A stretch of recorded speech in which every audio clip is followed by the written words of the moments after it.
on, honey? I'm playing doctor. That's what's going on. So, tried to crank the bus this morning. No worky. Now when I do that, I should be seeing some smoke come out of the tailpipe, at least white smoke. That's unburnt diesel is white. I'm not getting it, so it's not getting fuel. I have to figure out why. There's two reasons, most likely. Number one, I lost prime. Somehow there's air getting into the fuel line, and so it burps air in there, and the coach doesn't run on air, so I have to get the line primed with fuel. The second thing it could be is the computer module is not getting power. That's the last time we broke down in Roswell, New Mexico for a few days. You guys remember that? We were stuck on the side of the road for several nights. It was because there was a relay that wasn't sending electricity 12 volts to the computer that sits on top of the engine. It tells the engine what to do. The computer doesn't get power. It's like your brain not getting power. Nothing happens. Nothing fires. So I'm going to check that first using my handy dandy Klein multimeter, see if we're getting 12 volts to that. If we are not, I'm going to take the license plate light that lights up the license plate, and I'm going to force 12 volts to it, and that'll get us on the road.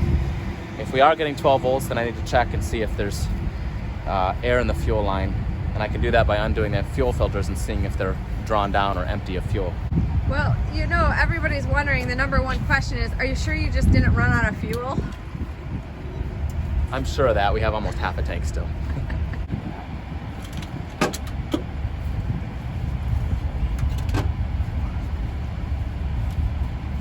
Not like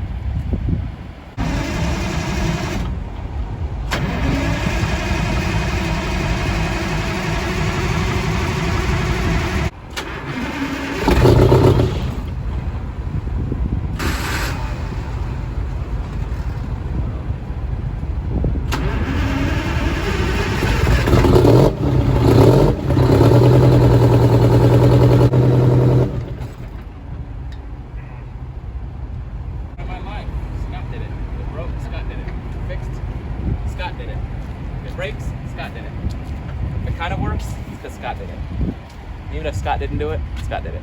So what exactly was wrong with it? So a couple years ago, you guys remember we were stuck on the side of the road in Roswell, New Mexico for 4 nights trying to figure out something went wrong, a relay that's back in here. And behind this panel, there's electronics. There's a relay in there that sends 24 volts, actually 12 volts, to the computer on the engine. So if the computer doesn't have power, like I said earlier, nothing works. That relay goes bad for whatever reason. I don't know why. It seems like it's on a 2-year time schedule, a 3-year time schedule. So when it goes bad, ECM doesn't get power. So I have to give it power manually, which I take from the license plate light that lights up the license plate. That gets 12 volts. It's the easiest way. I have a wire running from there to the ECM. But the wire is kind of janky, so when I closed the door, it disconnected the wire and it shut the coach down.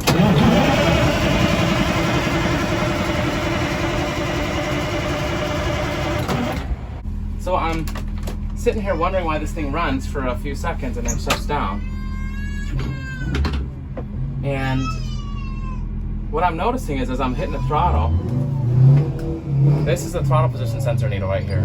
It shows me where my throttle is. Right now it's 100%. That's, 50% almost right there. And then, less. It shows me how much I'm pushing my throttle down. What was happening was I'd have it up full throttle and it would only show 50% or 65%. It was all over the place.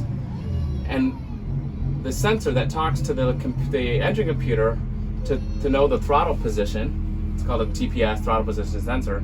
If the engine computer doesn't get information from that, it just shuts it down because it doesn't want to, make a mistake and overspeed the engine or something. So if it's not getting good data from the throttle position sensor, if it faults out, the engine will just tell itself, let's shut down, let's be safe. And so what I did is I unplugged right here the throttle position sensor. That's what this plug is, because it's located right here, of course, under the gas pedal, and the coach is running fine. So I'm just spraying some electronic cleaner in the sensor. I might take it off and take it apart and see if I can clean it up, because that's not something I can just get anywhere. It's going to be a specific part that's going to have to get shipped to me, and I really don't have time to wait several days. I have a concert, of course, tomorrow morning, further down the road. So we're going to try to jerry-rig it and get it to work. If it's unplugged, I can't go anywhere. As you can see, I'm hitting the gas and nothing is happening.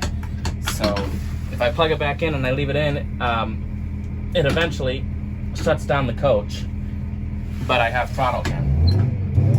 So we're gonna see if I can just clean it up with some electronic spray cleaner. And if I can, then we'll get down the road. If I can't, I'm gonna have to order it and try to have it overnighted to the Love's truck stop. It's just part of the fun.